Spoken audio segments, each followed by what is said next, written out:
पूज्य गुरुदेव भगवान के श्री चरणों में कोटि कोटि प्रणाम।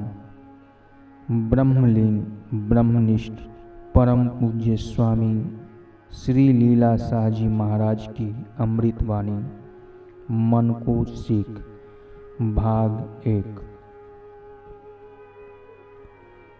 मनः एव मनुष्याणां कारणं बंध मोक्षयो। मन ही मनुष्य के बंधन और मोक्ष का कारण है। शुभ संकल्प और पवित्रने से मन शुद्ध होता है, निर्मल होता है तथा मोक्ष मार्ग पर ले जाता है। यही मन अशुभ संकल्प और पापपूर्ण आचरण से अशुद्ध हो जाता है तथा जड़ता लाकर संसार के बंधन में बांधता है। रामायण में ठीक ही कहा है, निर्मल मन जन सो मोहि पावा, मोहि कपट छल छिद्र न भावा। प्रतिदिन मन के कान खींचिए। अतः हे प्रिय आत्मन, यदि आप अपने कल्याण की इच्छा रखते हो तो आपको अपने मन को समझाना चाहिए, इसे उलाहने देकर समझाना चाहिए। अरे चंचल मन, अब शांत होकर बैठ। बारंबार इतना बहिर्मुख होकर किस लिए परेशान करता है? बाहर क्या कभी किसी को सुख मिला है? सुख जब भी मिला है तो हर किसी को अंदर ही मिला है। जिसके पास संपूर्ण भारत का साम्राज्य था, समस्त भोग वैभव थे, ऐसे सम्राट भर्तृहरि को भी बाहर सुख न मिला और तू बाहर के पदार्थों के लिए दीवाना हो रहा है। तू भी भर्तृहरि और राजकुमार उद्दालक की भांति विवेक करके आनंद स्वरूप की ओर क्यों नहीं लौटता?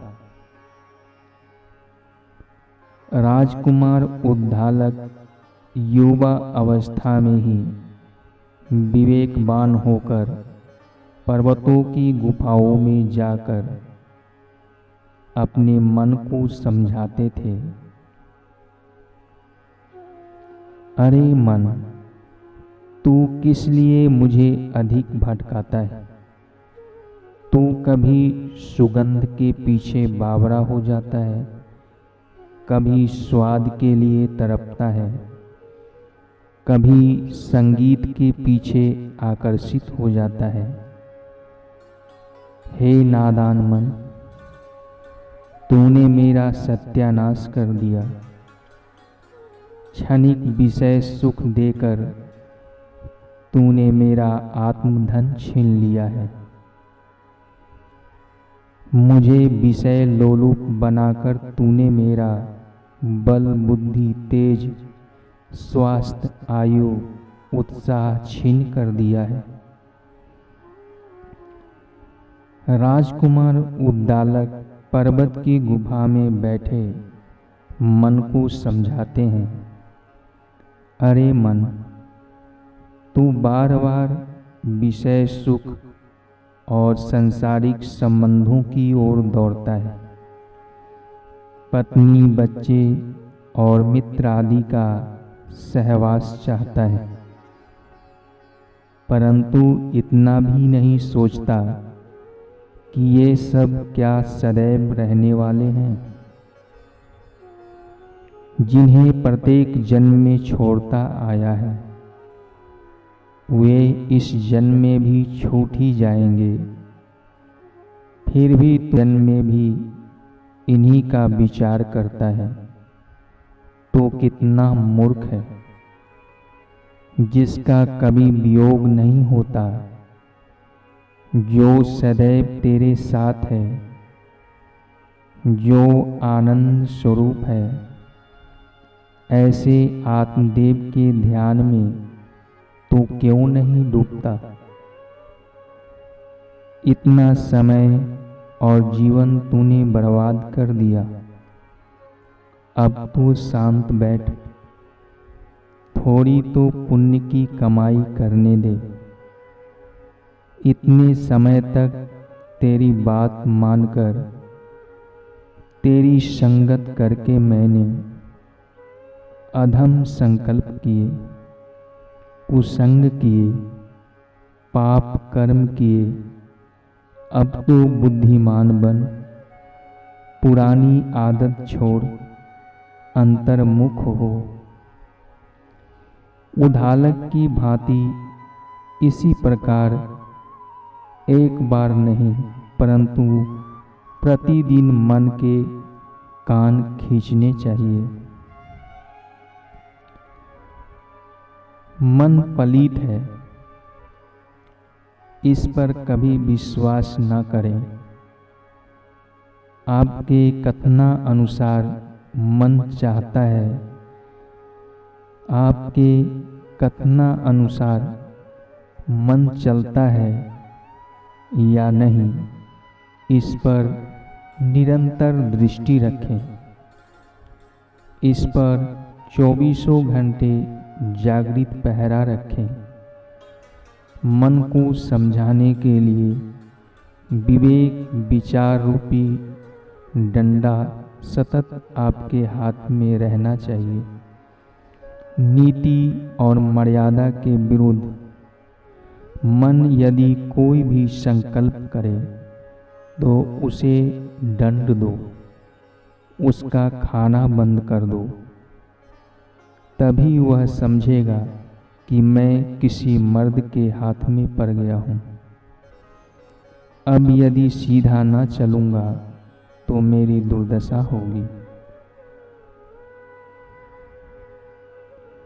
मन को कभी फुर्सत ना दे। मन में जबरदस्त शक्ति के भंडार भरे पड़े हैं। यह ऐसा वेगवान अश्व है कि इस पर लगाम हो तो शीघ्र ही मंजिल पर पहुंचाता है। लगाम बिना यह टेढ़े मेढ़े रास्तों पर ऐसा भागेगा कि अंत में गहरी अंधेरी कांटेदार झाड़ियों में ही गिरा देगा। अतः मन पर मजबूत लगाम रखें, इसे कभी फुर्सत न दे। यह कहावत तो आप जानते होंगे कि खाली मन शैतान का घर, अन्यथा यह खराबियां ही करेगा। इसलिए मन को किसी न किसी अच्छे काम में, किसी विचारशील कार्यकलाप में लगाए रखें।